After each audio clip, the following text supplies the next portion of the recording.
going on, YouTube? Just gonna do a excuse me, just a quick little video sitting out here on the porch. Just got done eating supper, smoking a little bit of old dark fire in my Savinelli Trevi, but got a bad lightning storm rolling up on me. You might be able to hear the thunder in the background. Don't know how long I'm gonna be out here doing this video and smoking. Might have to finish this in the morning and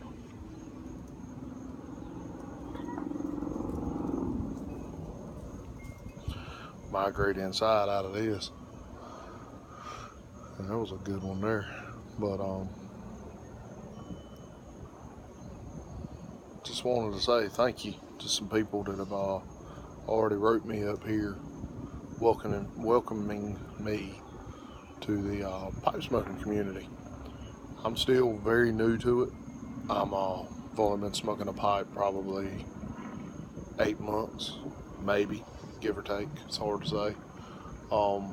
I've not got nowhere near with my palate where I can start telling you flavors of tobaccos, and this old dark fire right now has got kind of a, sorry, I'm also dodging biting flies and all out here, but it's got a good, to me it's got a leathery, just an old leather bag flavor to it.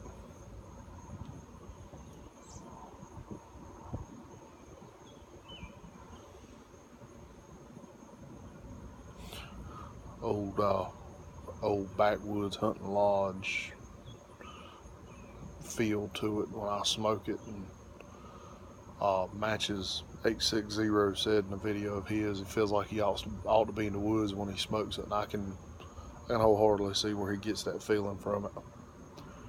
But I will cap on a few blends that I've come to love so far in my pipe smoking, and that's the old dark fire for one. I smoke this blend easy 2-3 times a week. Next would be another of Mac Baron's, and that's the dark twist. I don't smoke as much of it, but when I've got the time to really sit down and enjoy it, I love that. It's got a good, get a raisiny molasses flavor in it, and it's just, to me, it's an all-around good smoke. Some of y'all are just now finding out about Briarworks tobaccos coming in a little mason jar. Change the angle up a little bit here, having to hold my phone to film. But one, if you love a vapor, to me, I love their back down south. It's, to me, down here, I live in eastern North Carolina. We've got tobacco fields everywhere. If you know 8 people, at least minimum 5 of them either crop tobacco, have crop tobacco, or are a tobacco farmer and make a living off of it. And so you become accustomed to the smell of curing tobacco, that sweet tobacco smell. And to me, the jar I have, and I got it probably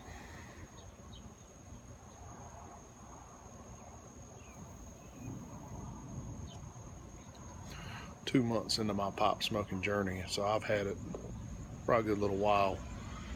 And the sorry, neighbor's leaving. The 10 note has just did a complete change on me. First time I opened it, it had a grassy hay smell, and now it's changed. It's got that sweeter, it's almost like putting tobacco in there, how tobacco smells when you first put it in the cure, to how it smells once it's actually got cured a little while.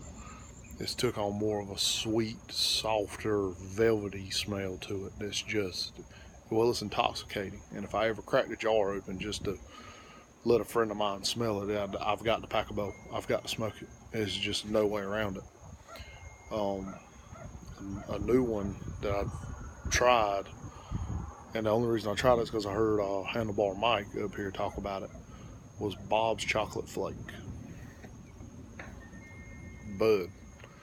I found a candle at a local boutique with the wife that smells like them Lakelands, that floral, I've heard some people call it rose water scent that lingers in the back of your palate, and if you retro hell, you'll get it real strong. But I found a candle smelled like it, and I ran to the wife, and I was like, this is the scent I was trying to describe to you. And of course, naturally, she was like, why in God's name would you smoke that? Jesus. But that is a great blend.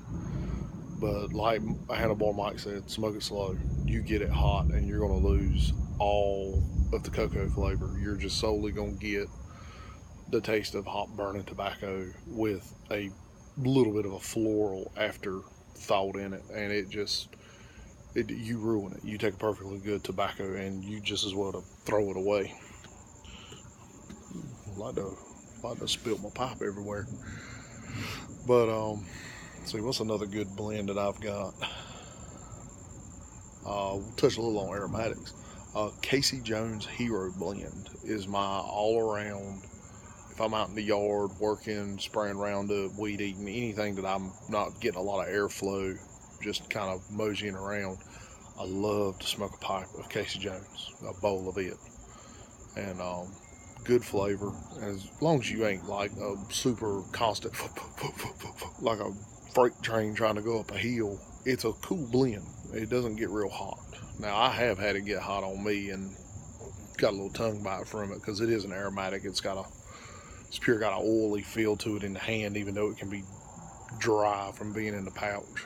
But it does have a good flavor. It's a good smoke. I enjoy it. And I'm going to be one of them that's addicted to Colt Blood Red Moon. First 10 I had a good chocolate cherry cordial. You get them at Christmas, the little chocolate covered cherries. Some of them's got the clear filling, some of them's got that thick, almost like a Cadbury egg cream filling. But that's what it tasted like to me, and it was really good. And I normally don't like a cherry. I cherry anything, real cherry, candy cherry, maraschino cherry. I didn't like it. But that blend, I love it. It was delicious to me to smoke it. And I ran out. Couldn't find nobody had it in stock. Couldn't find it at my local stores. And Pipes and Cigars finally got it in. So I picked me up 3 tins. Completely different flavor this time around. I'm not getting that good, strong balance of chocolate and cherries. I've smoked 3 bowls out of a 10 now. I've got 2 more put up. And what I've smoked has took on, if you don't go on fly, it's either really strong cherry or really strong cocoa, but I'm not getting that good blend of both. And that's kind of disappointing because that's what I loved about it. Another blend that I love that I'm not going to probably be able to get anymore because it's not been in stock for months now is Out of the Office Gone Fishing by Pipes and Cigars. And I've chalked it up, but they've come out and they've made they ain't made a new one. What am I talking about? According to the magazine, it's a re-release of Bass Pond. I'm gonna pick it up, thinking and hoping it's pretty similar in flavor. And I had one more. What was another blend I was really enjoying here lately? Nightcap, obviously. I've got quite a bit of it on standby. Had another, Frogmorton Cellar. I've bought me a 10 and put it up, and I've got a half a jar left of another one I had, and I've put them both up technically because I ain't smoked none out of it in a month, and I'm letting them sit. I don't know that I'll ever smoke them. I might break the seal on that 110, smoke a bowl out of it, and maybe let that be something I share with some good friends of mine or something. But for the most part, I'm probably not going to smoke it a lot. I hope y'all ain't getting a lot of wind noise. The wind's starting to pick up some.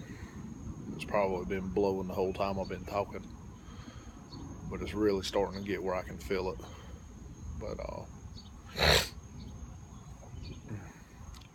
that's that's about it for the blends I've liked. I've tried a couple of the drugstore blends, Carter Hall.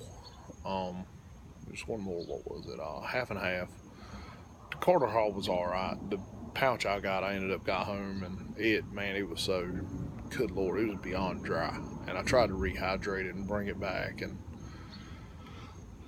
I don't know if I rehydrated it wrong or if it just was that far beyond its shelf life.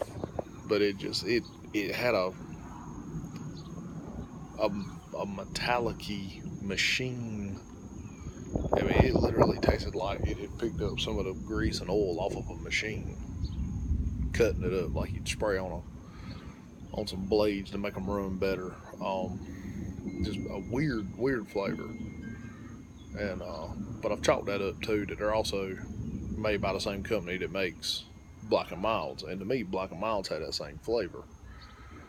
It's an after flavor, or if you get it really hot, you really notice it. But it's a metallic-y, oily type flavor, and it turned me off to it. I wound up threw the pouch away. I just couldn't bring myself to smoke it.